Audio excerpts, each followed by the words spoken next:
Good morning students.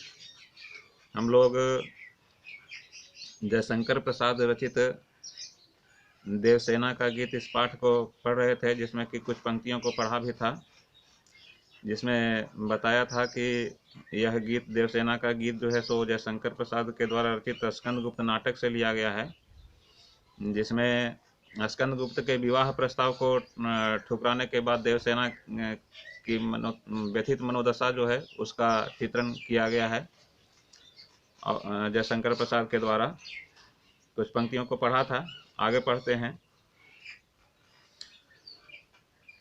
और इन पंक्तियों में देवसेना जो है सो अपने वेदनामयी क्षणों को याद करती हुई कहती है कि चढ़कर मेरे जीवन रथ पर, चढ़कर मेरे जीवन रथ पर, प्रलय चल रहा अपने पथ पर, मैंने निज दुर्बल पद बल पर, उससे हारी होड़ लगाई, लौटा लो यह अपनी थाती, मेरी करुणा हाहा खाती, विश्व न संभलेगी यह मुझसे, इससे मन की लाज गंवाई। विश्व न संभलेगी यह मुझसे, इससे मन की लाज गंवाई। यहाँ विश्व शब्द जो है सो स्कंदगुप्त के लिए प्रयोग किया गया है।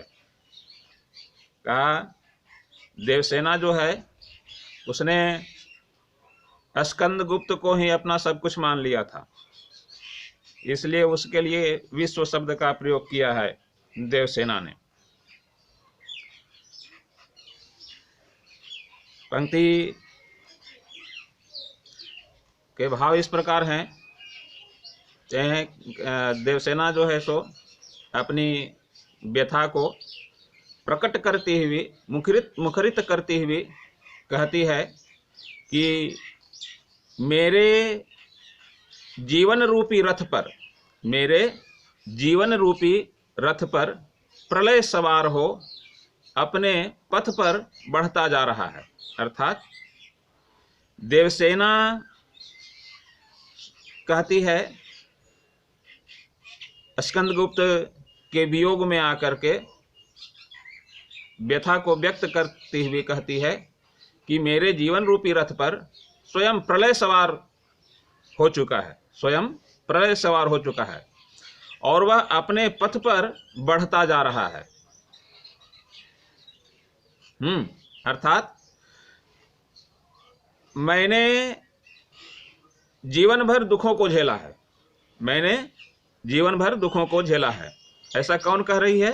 ऐसा देवसेना कह रही है कि मैंने जीवन भर दुखों को झेला है और मैं उन दुखों से प्रतिस्पर्धा करती हुई आगे बढ़ती रही।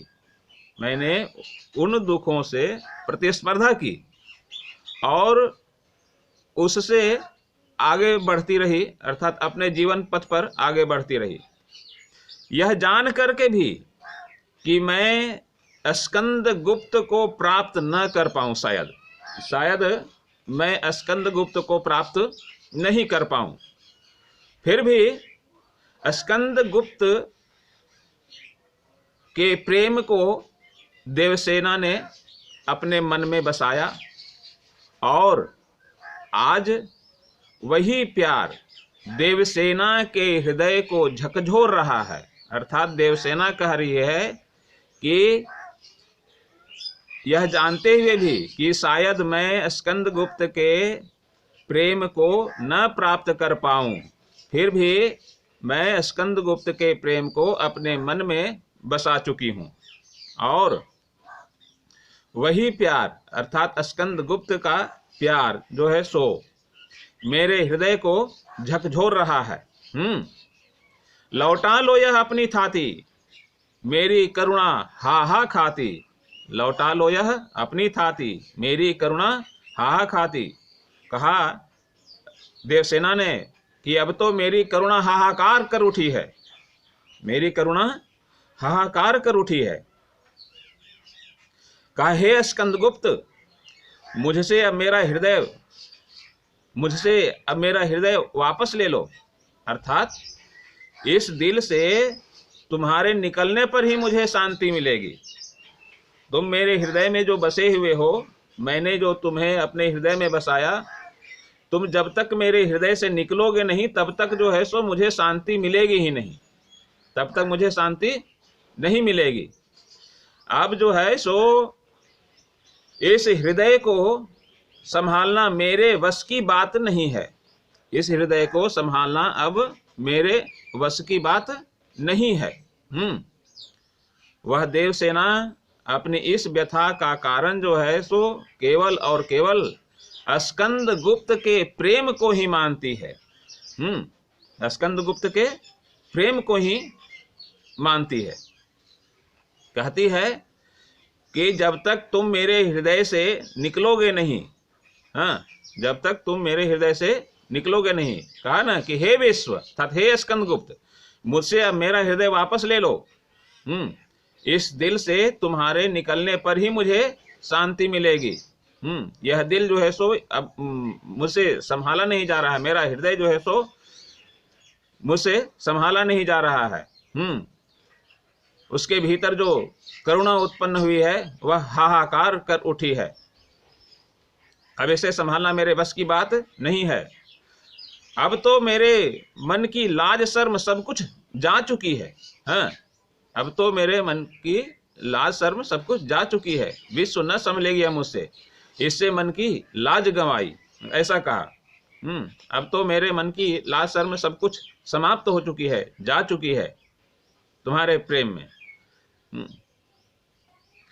तो इन पंक्तियों में देवसेना के विरह की व्यथा का चित्रण किया गया है जयशंकर प्रसाद के द्वारा, जिसमें देवसेना अपनी व्यथा का संपूर्ण कारण या एकमात्र कारण स्कंद गुप्त के प्रेम को ही मानती है। इसलिए वह कहती है कि अपनी यह थाती जो है सो लौटा लो, अर्थात मेरे हृदय में तुम्हारा जो वास है, तुम्हारे प्रति जो मेरे हृदय में प्रेम है, वह जब तक समाप्त नहीं होगा तब तक जो है सो मेरे हृदय को शांति जो है सो नहीं मिलेगी। और यह तभी होगा जब तुम मेरे हृदय से निकल जाओगे। इसीलिए कहा कि मुझसे अब मेरा हृदय वापस ले लो, यानी कि इस दिल से तुम्हारे निकलने पर ही मुझे शांति मिलेगी। इसमें जो है सो स्कंद गुप्त के वियोग का वर्णन किया गया है जयशंकर प्रसाद द्वारा। देवसेना स्कंद गुप्त के वियोग से व्यथित है, उस व्यथित मनोदशा का वर्णन किया गया है स्कंद गुप्त के द्वारा। कई जगह जो है सो रूपक अनुप्रास का भी, अलंकारों का भी प्रयोग किया गया है। आगे फिर मिलते हैं, तब तक के लिए इतना ही। चैनल को सब्सक्राइब कीजिए, लाइक कीजिए, बेल आइकन बटन को दबाइए ताकि संबंधित वीडियो आप तक अनवरत पहुंचता रहे। धन्यवाद।